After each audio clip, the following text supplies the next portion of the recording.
আমি আশ্চর্য হয়ে যাই, কিছু কিছু ছেলে পেলে বলে 17 বছর আপনারা কি করেছেন?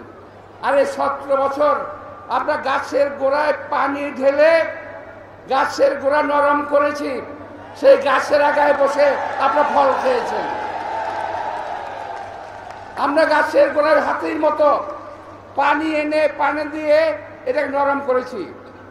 2 দিনেই হাসিনার পতন হয়ে যায় নাই। এটা যারা বলেন তারা মিথ্যার সাগরে বসবাস করেন, তারা সত্যি কথা বলেন না, তারা বিএনপিকে ক্রেডিট দিতে চান না। কিন্তু বিএনপিকে দেশের জনগণ ভালোবাসে। এই দেশের জনগণ শহীদ রাষ্ট্রপতি জিয়া রহমান, যিনি নিজেকে একজন শ্রমিক পরিচয় দিতে ভালোবাসতেন, দেশনেত্রী বেগম খালেদা জিয়া, যিনি একজন শ্রমিকের স্বজনী হিসেবে পরিচয় দিতে ভালোবাসতেন, আমাদের নেতা তারেক রহমান বলেছেন উন্নয়নের কারিগর শ্রমজীবী মানুষের ভাগ্য উন্নয়ন আমার লক্ষ্য। সুতরাং এই দেশের মানুষ এই পরিবারকে ভালোবাসে, এই পরিবার ছাড়া অন্য কারো প্রতি তাদের আস্থা খুব কম আছে। তাই প্রিয় ভাইরা, আমি আর বেশি লম্বা করতে চাই না।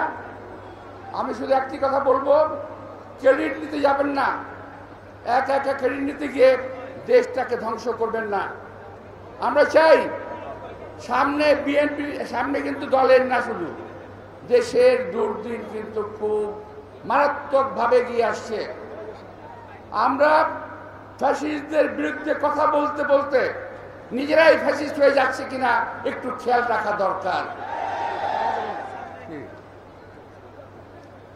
আমি যা বলেছি আমি আবারও বলছি যে ফ্যাসিস্ট তাড়াতে গিয়ে আমরা আবার ফ্যাসিস্ট হয়ে যাচ্ছি কিনা এটা খেয়াল রাখবে। আমরা বলতে কিন্তু বিএনপি কথা বলি নাই, সবার কথা বলছি আমি। এক একজন এক এক কথা বলছে, কেউ কারো কথা মানছে না।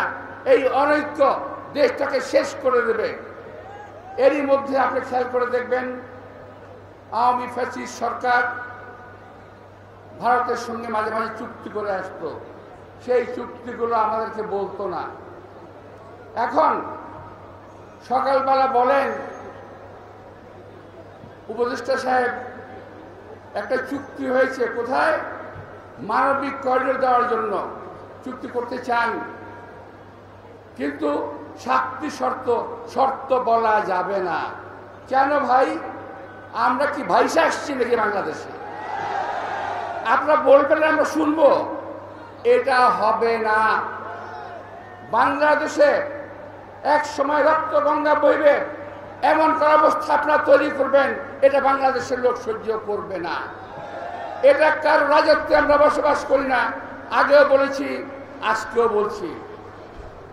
এটা জনগণের কথার বাইরে কিছুই হবে না।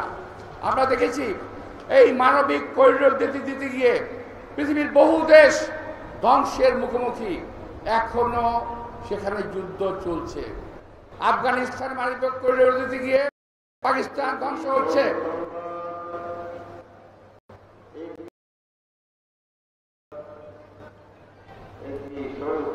এছাড়াও আছে যারা এই করিডোর দিতে গিয়ে দেশটাকে ধ্বংস।